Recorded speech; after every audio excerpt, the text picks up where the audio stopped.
Morning friends. ನಮ್ ಜೀವನ ಅಂದ್ರೆ ಒಂದ್ ಪ್ರಯಾಣ. ಈ ಪ್ರಯಾಣದಲ್ಲಿ ನಾವು ಪ್ರತಿದಿನ ಆಯ್ಕೆಗಳನ್ನ ಮಾಡ್ತಾನೆ ಇರ್ತೇವೆ. ಕೆಲವು ಆಯ್ಕೆಗಳು ಚಿಕ್ಕದಾಗಿರಬಹುದು, ಏನ್ ತಿನ್ಬೇಕು, ಎಲ್ಲಿಗೆ ಹೋಗ್ಬೇಕು.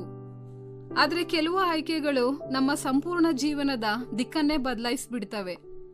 ಯಾವ ಮಾರ್ಗವನ್ನ ಹಿಡಿಬೇಕು, ಯಾರ ಮಾತನ್ನ ಕೇಳ್ಬೇಕು, ದೇವರನ್ನ ಅನುಸರಿಸಬೇಕಾ ಅಥವಾ ಲೋಕವನ್ನ ಅನುಸರಿಸಬೇಕಾ ಅನ್ನುವಂತ ಆಯ್ಕೆ ಬರ್ತದೆ. ಇಂದು ನಾವು ಯೋಚಿಸಬೇಕಾದಂತ ಪ್ರಶ್ನೆ ಇದು: ನಾನು ಯಾವ ಮಾರ್ಗದಲ್ಲಿ ನಡೀತಾ ಇದ್ದೇನೆ? ಆ ಮಾರ್ಗ ನನ್ನನ್ನು ದೇವರ ಕಡೆಗೆ ನಡೆಸ್ತಾ ಇದೆಯಾ ಅಥವಾ ದೂರ ಮಾಡ್ತಾ ಇದೆಯಾ? ಬೈಬಲ್ ಹೀಗೆ ಹೇಳುತ್ತದೆ, ಕೀರ್ತನೆಗಳು 25:9 ಆತನು ದೀನರನ್ನು ತನ್ನ ವಿಧಿಗನುಗುಣವಾಗಿ ನಡೆಸುವನು, ಅವರಿಗೆ ತನ್ನ ಮಾರ್ಗವನ್ನ ತೋರಿಸುವನು. ಈ ವಾಕ್ಯ ನಮ್ಗೆ ಒಂದು ಸತ್ಯವನ್ನ ಹೇಳ್ತದೆ. ಸರಿಯಾದಂತ ಮಾರ್ಗವನ್ನ ನಾವು ಕಂಡ್ಕೊಳ್ಬೇಕಂತ ಏನಿಲ್ಲ, ದೇವರೇ ನಮ್ಗೆ ದಾರಿ ತೋರಿಸ್ತಾನೆ ಎಂಬುದಾಗಿ. ಫ್ರೆಂಡ್ಸ್, ಬೈಬಲ್ ನಮ್ಗೆ ಸ್ಪಷ್ಟವಾಗಿ ಹೇಳ್ತದೆ, ಜೀವನದಲ್ಲಿ ಯಾವಾಗ್ಲೂ 2 ಮಾರ್ಗಗಳು ಇರ್ತವೆ ಎಂಬುದಾಗಿ. 1 ದೇವರ ಮಾರ್ಗ, 2 ಲೋಕದ ಮಾರ್ಗ. ಲೋಕದ ಮಾರ್ಗ ಸುಲಭವಾಗಿರುವಂತೆ ಕಾಣ್ತದೆ. ತಕ್ಷಣದ ಸಂತೋಷ, ತಕ್ಷಣದ ಲಾಭ, ತಕ್ಷಣದ ತೃಪ್ತಿ. ಆದ್ರೆ ಅದರ ಅಂತ್ಯ ನೋವು, ಪಶ್ಚಾತ್ತಾಪ ಮತ್ತು ನಾಶ. ದೇವರ ಮಾರ್ಗ ಕೆಲವೊಮ್ಮೆ ಕಷ್ಟಕರವಾಗಿ ಕಾಣಬಹುದು, ಆದ್ರೆ ಸಹನೆ ಬೇಕು, ವಿಧೇಯತೆ ಬೇಕು, ನಂಬಿಕೆ ಬೇಕು. ಆದ್ರೆ ಅದರ ಅಂತ್ಯ ಶಾಂತಿ, ಆಶೀರ್ವಾದ ಮತ್ತು ನಿತ್ಯ ಜೀವ.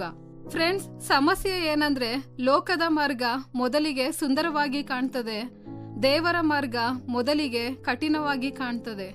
ಆದ್ರೆ ಕೊನೆಯಲ್ಲಿ ಫಲಿತಾಂಶ ಸಂಪೂರ್ಣವಾಗಿ ಬೇರೆ ಆಗಿರ್ತದೆ. ಒಂದೂರಲ್ಲಿ 2 ಯುವ ಸ್ನೇಹಿತರಿದ್ರು. 2 ಒಟ್ಟಿಗೆ ಬೆಳೆದಂತವರು, ಒಟ್ಟಿಗೆ ಶಾಲೆ ಓದಿದವರು.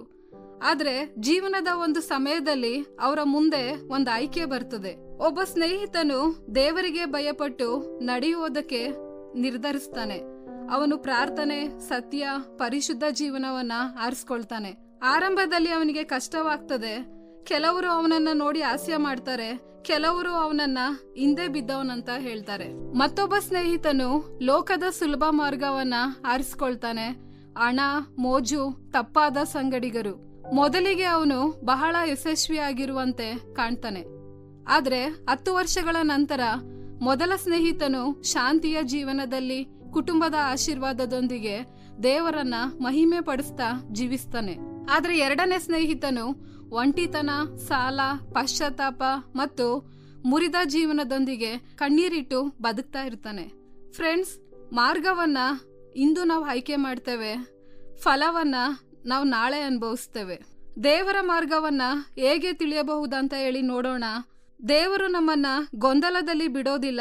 ದೇವರ ವಾಕ್ಯದ ಮೂಲಕ, ಪ್ರಾರ್ಥನೆಯ ಮೂಲಕ, ಪವಿತ್ರಾತ್ಮನ ಮಾರ್ಗದರ್ಶನದ ಮೂಲಕ, ಭಕ್ತರ ಸಲಹೆಯ ಮೂಲಕ ದೇವರು ಖಂಡಿತವಾಗಿ ತನ್ನ ಮಾರ್ಗವನ್ನ ತೋರಿಸ್ತಾನೆ. ಫ್ರೆಂಡ್ಸ್, ಇವತ್ತು ನೀವು ಯಾವ ಮಾರ್ಗದಲ್ಲಿದ್ದೀರಿ? ಇಂದು ಈ ಉಪದೇಶದ ಮೂಲಕ ದೇವರು ನಮ್ಮನ್ನ ಕೇಳ್ತಾನೆ, ನೀನ್ ಯಾವ ಮಾರ್ಗವನ್ನ ಆಯ್ಕೆ ಮಾಡ್ಕೊಂಡಿದ್ದಿ? ಲೋಕದ ಸುಲಭ ಮಾರ್ಗನ ಅಥವಾ ದೇವರ ಸತ್ಯ ಮಾರ್ಗನ? ಇಂದು ತಿರುಗಿಕೊಳ್ಳಲು ಇನ್ನೂ ಸಮಯ ಇದೆ. ತಪ್ಪು ಮಾರ್ಗದಲ್ಲಿದ್ದರೂ ದೇವರ ಕೃಪೆ ನಮ್ಗೆ ಮರಳುವಂತ ಅವಕಾಶನ ಕೊಡ್ತಾ ಇದೆ. ಕೊನೆಯದಾಗಿ ಫ್ರೆಂಡ್ಸ್, ಸರಿಯಾದಂತ ಮಾರ್ಗವನ್ನ ಆಯ್ಕೆ ಮಾಡುವಂತದ್ದು ಸುಲಭ ಅಲ್ಲ, ಆದ್ರೆ ಅದು ಮೌಲ್ಯಯುತ. ಲೋಕವು ಕ್ಷಣಿಕ ಸಂತೋಷ ಕೊಡಬಹುದು, ಆದ್ರೆ ದೇವರು ನಿತ್ಯ ಆಶೀರ್ವಾದವನ್ನ ಕೊಡ್ತಾನೆ. ಇಂದು ನಾವು ನಿರ್ಧಾರ ಮಾಡೋಣ, ದೇವ್ರೆ, ನೀನ್ ತೋರಿಸುವಂತ ಮಾರ್ಗದಲ್ಲಿ ನಾನ್ ನಡೀತಾನೆ ಎಂಬುದಾಗಿ.